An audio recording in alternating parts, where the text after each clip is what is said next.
make a pointlessly obvious statement, I like music. A lot. I work as a composer, I'm constantly listening to new things, and as of about a year ago, I started making videos to talk about mostly anime-related music, be it opening and ending themes or the actual soundtracks. In the relative grand scheme of things, I haven't actually been watching anime for all that long, though I would argue I've seen quite a fair amount, and being as obsessed with music as I am, I've accumulated a vast library of soundtracks and anisongs. But the one thing I've never really done is consider what my all-time favorite song or soundtrack are, because the criteria for picking a favorite, as well as my personal taste, changes all the time. That being said, I've never had such a visceral reaction to an anisong as I did the first time I heard Kageki Shojo's ending,星の旅人. Forget Anohana, Jujutsu Kaisen, Cowboy Bebop, Odd Taxi, and even Koikimo, which I made a whole video on just last season expressing how it had the best ending I'd heard in years. Kageki Shojo's ending is one that I catch myself singing at random times every single day. So before I suddenly start breaking out into song, let's dig into what makes it so incredible.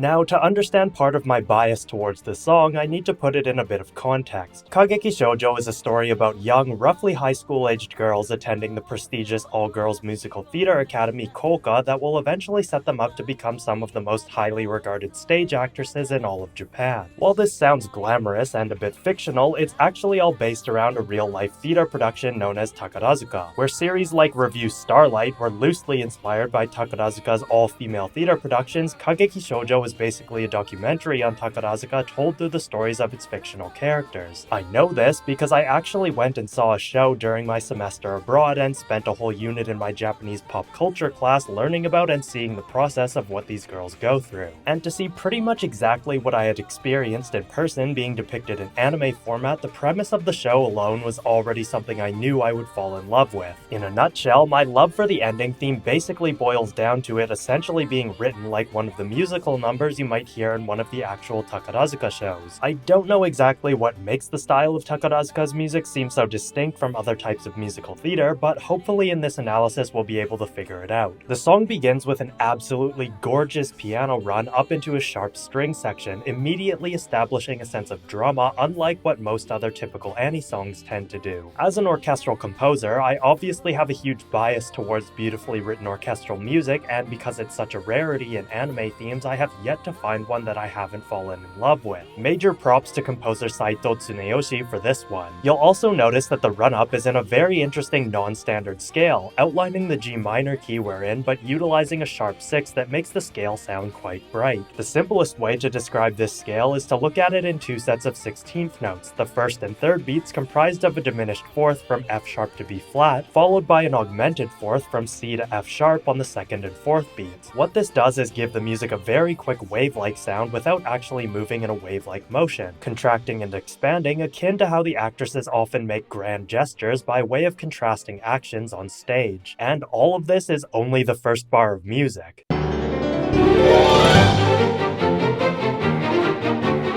This is followed by a contrapuntal string section, acting as the hook to draw the listener in, as well as adding to the dramatic nature of the piece itself. While I'm not particularly well versed in musical theater works, I have seen enough musicals to have a rough understanding of how many of the more dramatic works structure their music, and this sort of hook to lead into the singing is fairly common as it both sets the tone for the song as well as makes the audience anticipate the singing. The basic nature of counterpoint and contrapuntal music is that, by Western classical standards, it makes for interesting melodies. And this is quite apparent by the way the occasional 16th runs pull us along in a flowing manner while the sharp staccato notes give the music a very precise, almost march-like sound.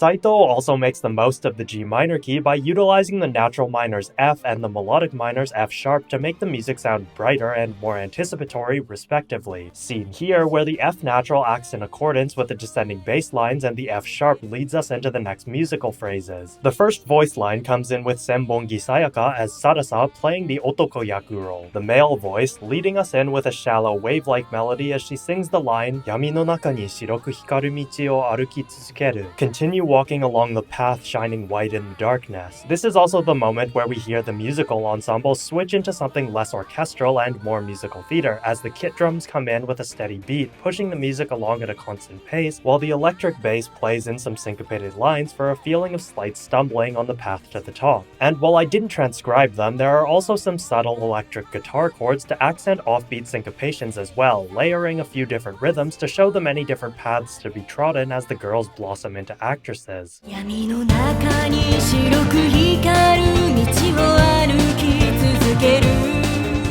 It may be a bit obvious to point out, but with the steady rock beat and syncopated bass line, there is an ever-constant sense of moving forward, while the slow string chords give the music a wide-open atmospheric vibe. This is fitting not only in the sense of matching the title of the piece, but also the lyrics and context of being a musical theater-style piece, with the lyrics being about proceeding onwards through the darkness. The response line, "Hitori de shika tourenai hosoku nagai michi," only one can walk the long and narrow road, moves in a different wave-like pattern from the first line, peaking near the beginning and descending from there to show the hardships of the path the girls have chosen.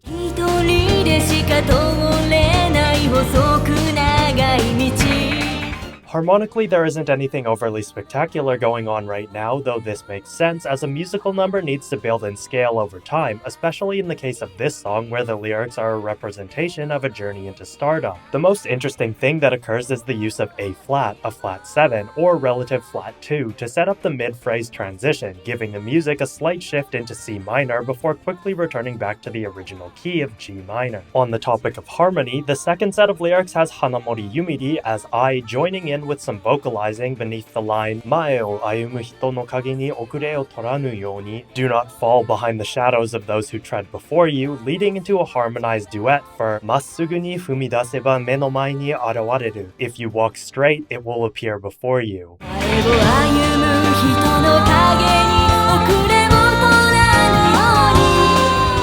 I've mentioned before how idol vocals are often disappointing because harmonizing isn't really something that occurs, with the exception of Little Glee Monster and maybe some other groups I'm not aware of. On the flip side, musical theater singing is all about harmonizing beautiful lines together, and while these specific lines aren't necessarily complex on their own, when put together, it creates the kind of harmony that I've desperately been waiting to hear in anisongs.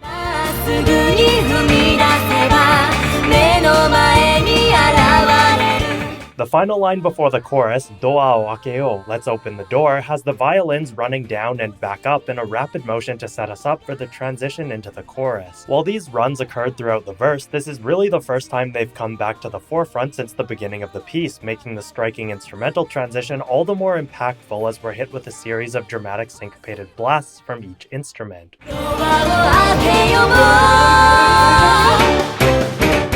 The chorus begins with Ai's female musume-yaku role taking the lead with "Hoshikirameki hirogaru sora tsubasa motetara," the first half of a line that doesn't quite translate directly if broken up in the same manner, meaning if you have wings, fly into the wide open sky sparkling with stars like a bird fluttering in space.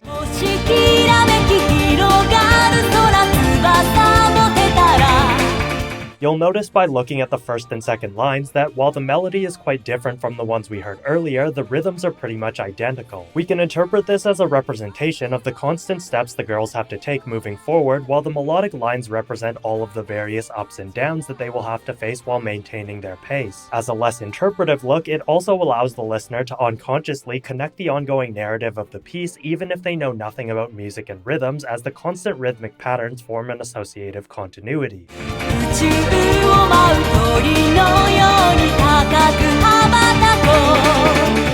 Following the second half of the line, "Uchu o mautori no yoni takaku habatako," the otoko-yaku role joins back in, taking the lead while the musume-yaku role goes back to the lower harmony for "Seiza meguri hoshi o tadori hate no nai tabi," circling constellations, chasing the stars, a journey with no destination.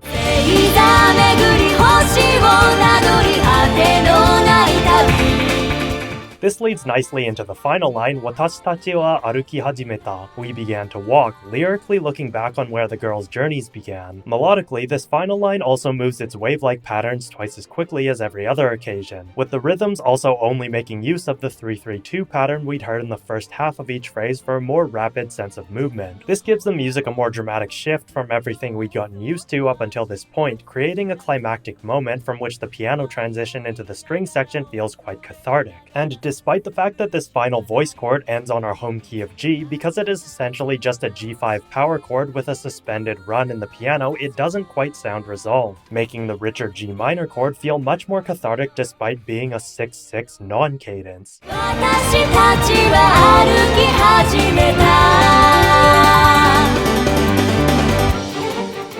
As one final note on the 92nd version, the piece closes with a deceptive cadence from D major to E flat major 7, a major 3-4 or relative major 5-6 cadence, leaving us hanging on a chord that doesn't sound bad but certainly doesn't give us that sense of completion. This is obviously intentional as it indicates that the girls' journeys continue ever onwards, only reaching their destinations upon the realization of their dreams of becoming top stars.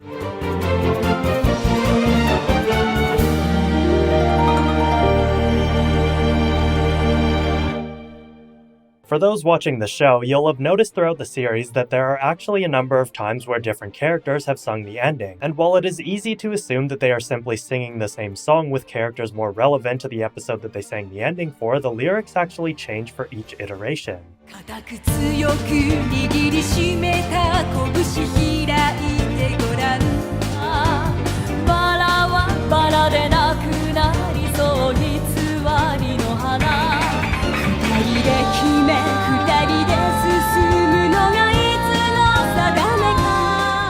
While I haven't actually listened to these versions enough times to know the lyrics, I can only assume that they are more relevant to their respective characters' stories while still being general enough to pass as Takarazuka-esque stage songs. In all likelihood, Ai and Sarasa's version here is probably the most general, as the theme mostly deals with pressing on to reach one's goals, with only a slight hint at Ai's past with the mention of following the shining white path in the darkness. As beautiful as I find each iteration of the song to be, even after transcribing it and breaking it down, I still don't know what gives it that Takarazuka quality aside from just the general musical theater vibes. Overall, it's actually a lot less complex than it seems when listening to it, and that's why I didn't really delve too much into the harmonies and transitions, since for the most part it just follows a basic repeating pattern. But regardless of how surprised I was to find out how simple it is, I still think it's probably my favorite anisong of all time. I mean, at least for the time being. Having a song with tight orchestral writing and clear musical intention and just amazing harmonization in general are really easy ways to pull me in. And with that Takarazuka flavor added in, it really just can't get any better. But I realize that musical theater isn't a style for everyone, and I fully acknowledge my own bias for Takarazuka's music, so let me know down in the comments below what you thought of Kageki Shoujo's ending, and don't forget to like the video and subscribe to my channel. And if you want to vote on my future video topics, make sure to support me over on Patreon, where you'll also have access to all of my transcriptions, including the one that I did for星の旅人. Thanks as always for watching, and I will see you in the next one.